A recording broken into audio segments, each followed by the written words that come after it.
Welcome to another edition of Ashe. I'm your host, Imakhu Shekamet. We're continuing a very important conversation, and conversation is the key word here. Conversation with Sister Karen Hatter, social commentator, and also a frequent contributor to many internet radio stations, and most importantly, the key commentator for Akeru New African Network. We are talking about the legacy of Dr. Martin Luther King. We'll also be talking about Umoja, unity. Now, I had mentioned a couple of weeks ago how we should be living Kwanzaa daily, and all the principles, all 7 of the principles should be part of our daily lives. Umoja is actually is very key in terms of our coming together and cohesiveness, and you'll find out how all of that works into the same conversation as we continue talking. And I said conversation is important because it is really key that we keep talking, getting it out there in terms of what it is that we think in order for us to come to some type of solution. And so I'd like to welcome our guest back, Sister Karen Hatter. Thank you for being here. Oh, sure.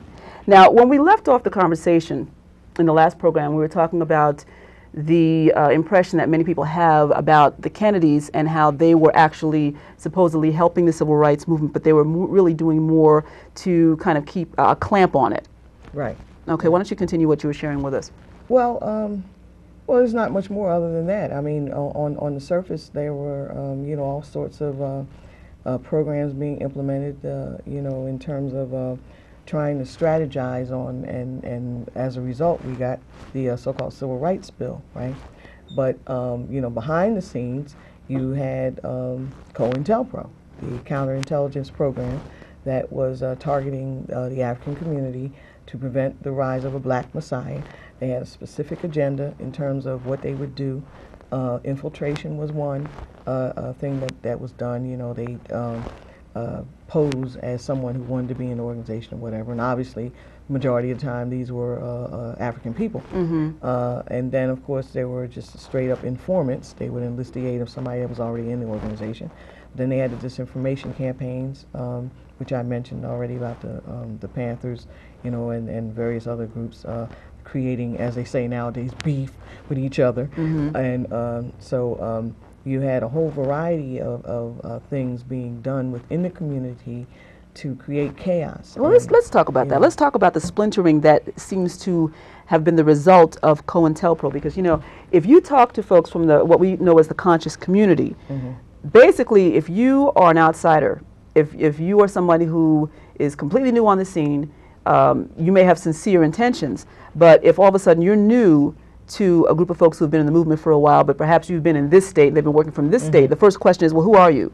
Right. Where'd you come from? What are you about? Right, people start asking questions about you to just make sure that you're not somebody an infiltrator. Right. Yeah. And unfortunately, it has created a great deal of suspicion amongst ourselves, mm-hmm. and that wall of suspicion is really helping to keep us from coming together and doing what we need to do to affect change. That's true. It is. I really cannot address how we get over that. I would think that the main thing has to be is judging everyone by their works. If you notice that every time somebody enters into an organization, it's total chaos and stuff's falling apart and things just ain't working, there's a problem there. Mm-hmm. Someone is engaged in sabotage mm-hmm. In your organization. If someone comes into your organization and they tend to, bring a certain lot of positive energy with them, and you find things are getting done, then they most likely are what they say they are.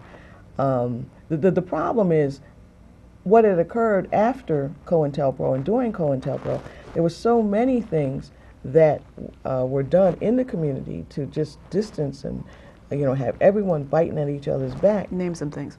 Well, all the things, all the campaigns that they came up with, like I said, against Dr. King in terms of discrediting him. Malcolm X, he was also on that list of leaders. Any and every black leader of the time, but at that time, Malcolm X and Dr. King were considered two of the most magnetic. You had everybody who didn't want to turn the other cheek looking at Malcolm, so you had the both of them. And what I'm talking about is we as a people had decided enough is enough.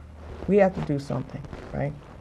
There were those of us who hadn't decided whether we were going to go with the Dr. King camp or with Malcolm camp. But meanwhile, throughout the entire 50s and 60s, every group, that, no matter who they are, that tries to stand up, they're being kicked down. Members of the organization are being murdered. There was a specific COINTELPRO program that the FBI had organized against the Black Panthers that killed Mark Clark and Fred Hampton. And we're talking about to the point where they had hired a informant, and the informant, this is public record, had drawn a diagram of Fred Hampton's apartment so that they would know exactly where everybody was sleeping when they burst in, Now, mind you, the FBI didn't burst in, it was the regular police. So we're talking about the FBI using local police and law enforcement to act as their arm as they, rush in. And I'm saying there's numerous examples of all of those types of assaults on the African community where after these things occurred, a lot of them, it's like, well, this organization told them that, and that organization told them that, right? And as a result of all of this he said, she said thing, everybody's got hard feelings and grudges, et cetera, et cetera. But the other aftermath of that is, like you said, no one trusts anyone. So people, come forward, and now all of a sudden nobody trusts anyone, The other, I think, thing that happened was once we got the Voting Rights Act and Civil Rights Bill and all of that, everybody had decided, well, we've arrived. Everything is going to be fine now, But I'm one of those people that I expect everybody to cringe in horror. But in a lot of ways, segregation was doing a lot better for black people. That's because in our own community, if we can't get it from the other community, we have to do for ourselves. That's right.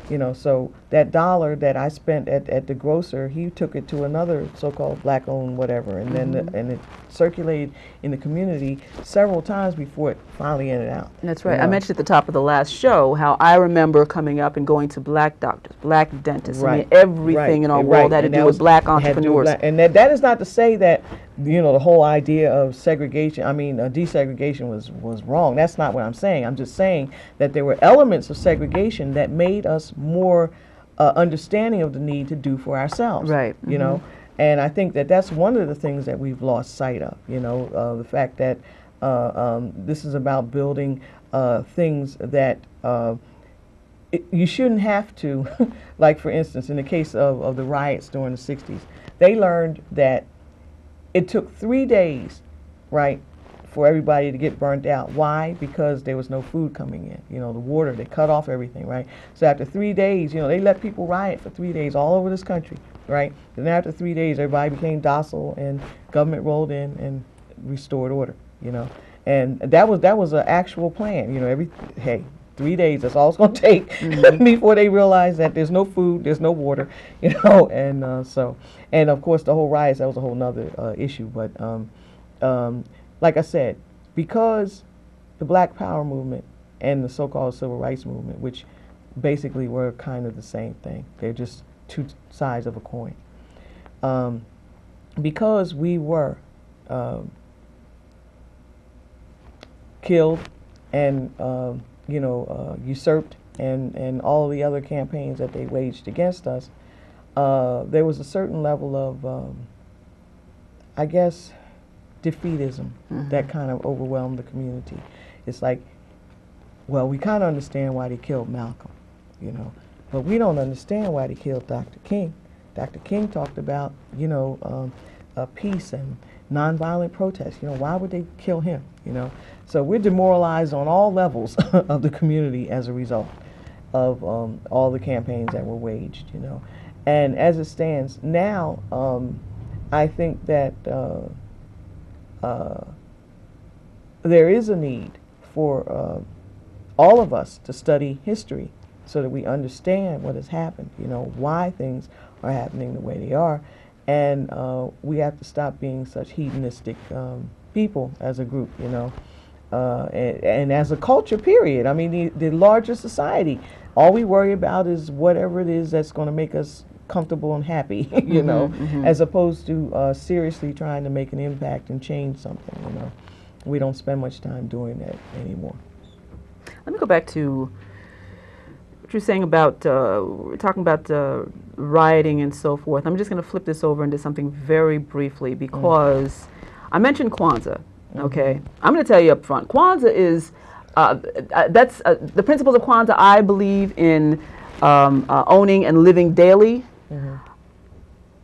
We have to do a whole other show on its creator and all of that, because you know I've had conversation that you know both of us are kind of like this about Kwanzaa. You know, believe in living the principles, but as far as a lot of the other particulars, there are a lot of questions about how it was created. However, talking about the aftermath of the riots and talking about how it is that we have seen our the fabric of our community become stressed, you know.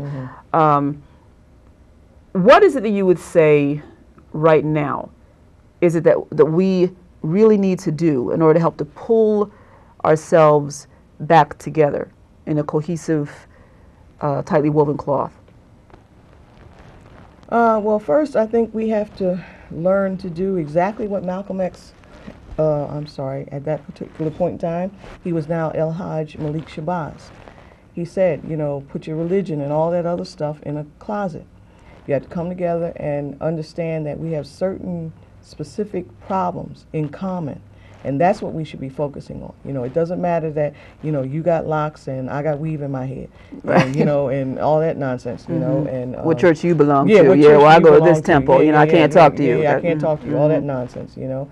And all of that, you know, fractionalization kind of thing is possibly the most sinister aspect of why we haven't figured out how to address things that need to be done, you know. That's the other aspect, too. Out of the civil rights struggle, for lack of a better terminology at this point, we have born a class of individuals amongst our people that are considered powerful, and they are in power, but they do not represent their people. Well, let's be frank. You know. Okay, who are we talking about here? We're talking about people like Condoleezza Rice. And people like, you know, until he recently retired, Colin Powell. We're talking about people, individuals, who are won over to the societal aims and not necessarily things that are good for their people, right? They don't see it as my people. You know, they see I'm for the American people. Now, there's nothing wrong with that, but there's a certain kind of blinder that I believe these individuals put on, where they don't acknowledge that there are still problems in our community. And it all comes from that, well, I was able to do what I am. Look, I'm head of this and I'm this, that, and the other thing, right? And that's one of the things, one of the consequences that came out of, you know, our defeat was, okay, we have to embrace individuals. This is no different from the idea is called neo-colonialism.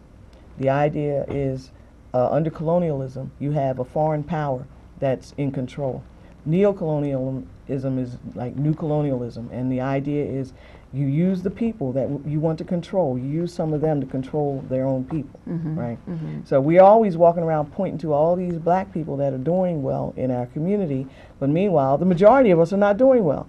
And you never judge how well someone's doing or how well a group is doing by a minority that are doing well. That's just silly. You know, and on top of that, once you really start getting into conversations with brothers and sisters, you will find that many don't feel that folks like Condoleezza Rice and Senator Colin Powell are really for us. No. You know, no. I mean, they represent something in terms of a benchmark of success, but in terms of really believing that they represent us, there's, you know, yet and still, I will have people from outside the culture say, well, look how far they've come. Look at the roles that they play. Certainly that stands for progress. Yeah, everybody, and that is what it's meant to do. That is what it's meant to do. It's meant to confuse the issue as if everybody could grow up to be Condoleezza Rice, as if everybody could grow up to be Colin Powell, which they couldn't be, okay?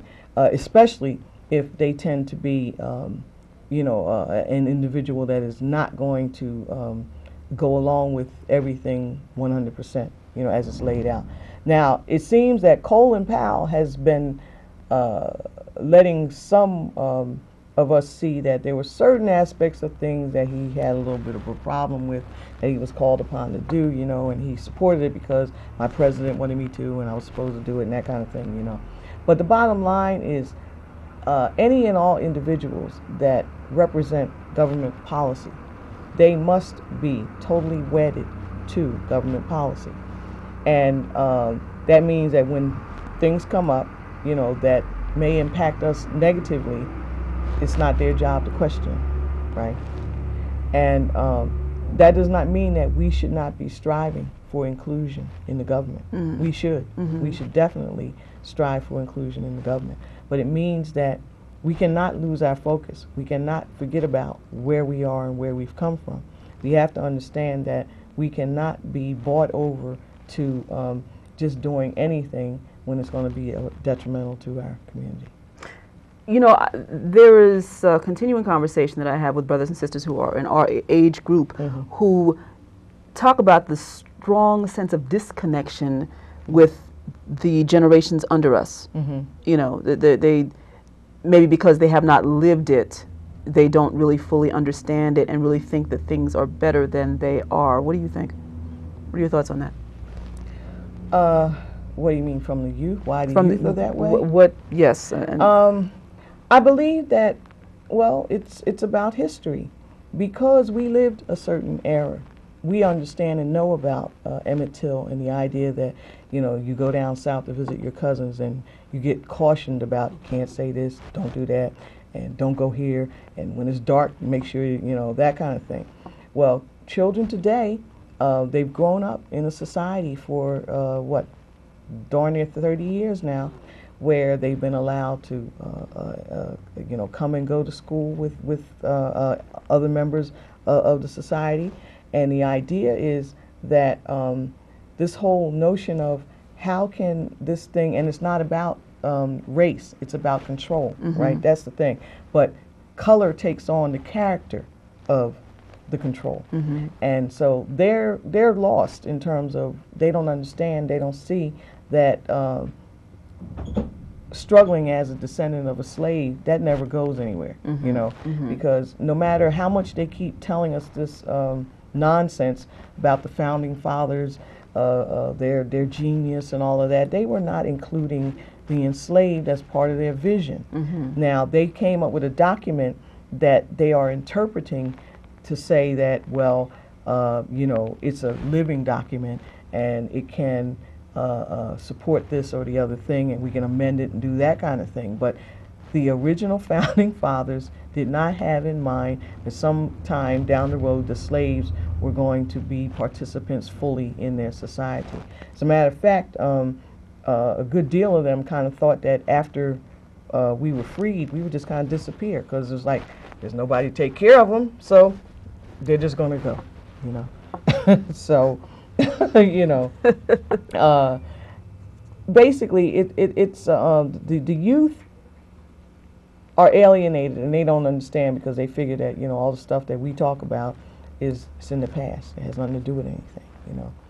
And it's all about understanding and knowing your history, so that you know, because the challenges that have come down the pike to so-called civil rights as they gave them to us with Bakke, that decision where they said, well, you can't be setting aside things because, you know, that's discriminating against white people. And, you know, but I say, well, and if it is discriminatory, and I don't say it is, but do you think that in 10 years you can remedy 400 years of unpaid labor? You know, I don't see, how do you feel that after 10 years that somehow or another everything's straight now, we cool, you know? And so that's a whole nother discussion and formula, the whole idea that, okay, you give us civil rights and now, and we can vote, you know, without having to go pay the poll tax and answer a bunch of questions, but, you know, meanwhile, our conditions aren't getting any better. Well, you know, I've talked a lot on this program about ma'at and balance, and certainly after 400 years of terror, you cannot expect in a decade or two that things are going to be set aright. Right. I know that that's the conscious or subconscious, in some cases, desire that many outside of the culture have, and even within the culture, because, you know, dealing with pain is not easy. No, nobody wants to. You know, I mean, if you're any level of pain, you just want it over with. You just, you know, you want to forget about it. But healing is a process that takes time.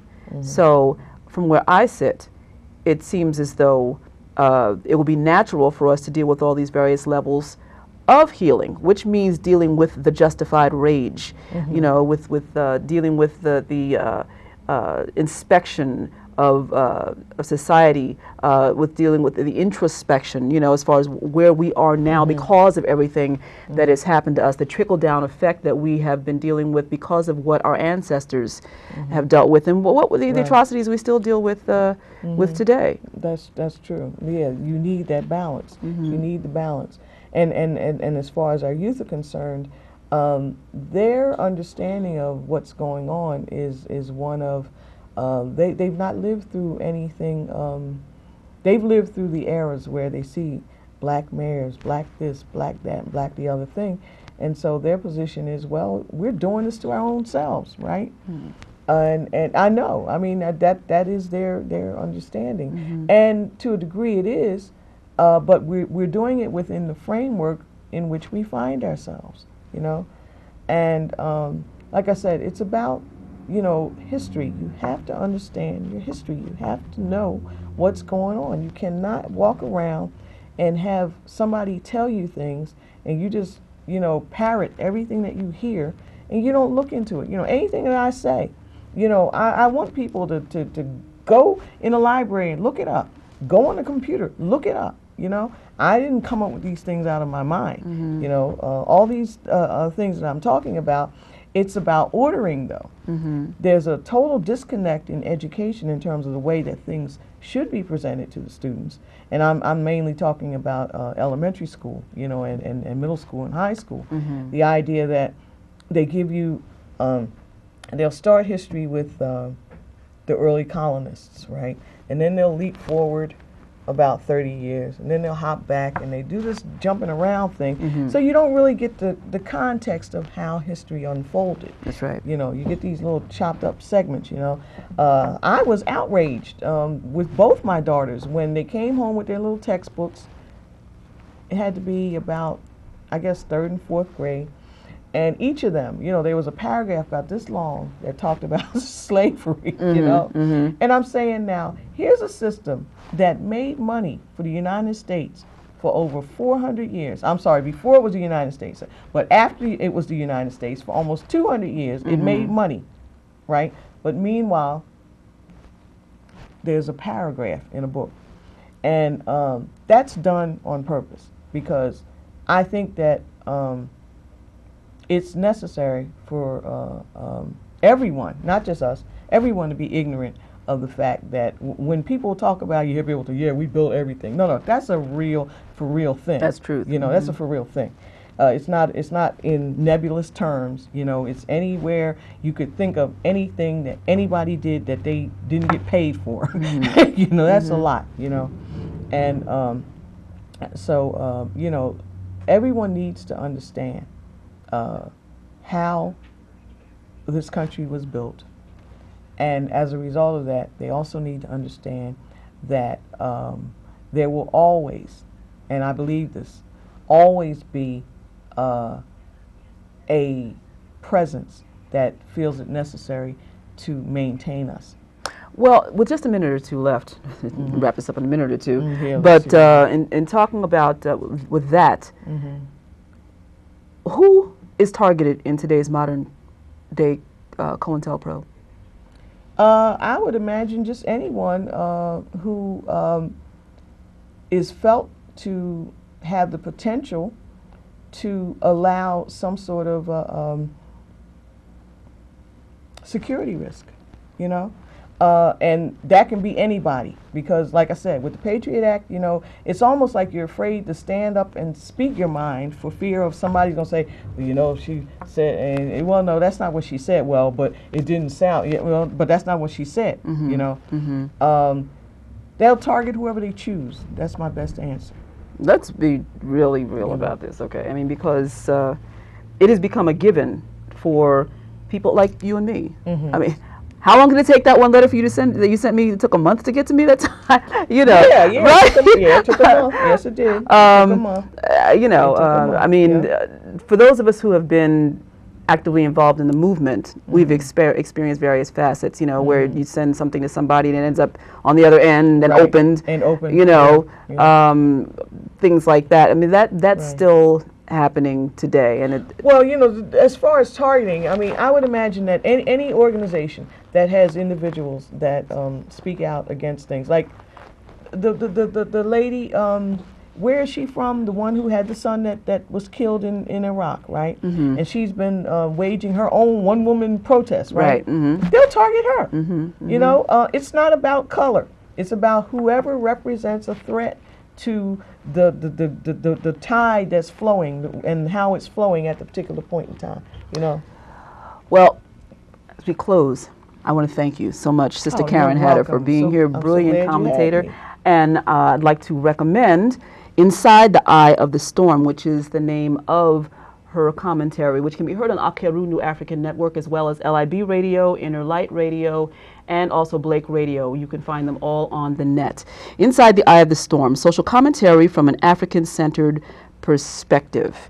And to find out more information about how to get this, you can go to the website you can go to my website, say it with me now, www.mwtshekement.org, or the Akeru Radio Network at www.akeruradio.com. Click on the link for Sister Karen Hatter and find out much more information. And again, I look forward to you coming back. Okay. There's a blessing that you've been here. I did. I made it through. Thank you for having me. Thank you for being here. Stay enlightened, be empowered, claim your personal power. Peace and blessings, Hotep. Ashe.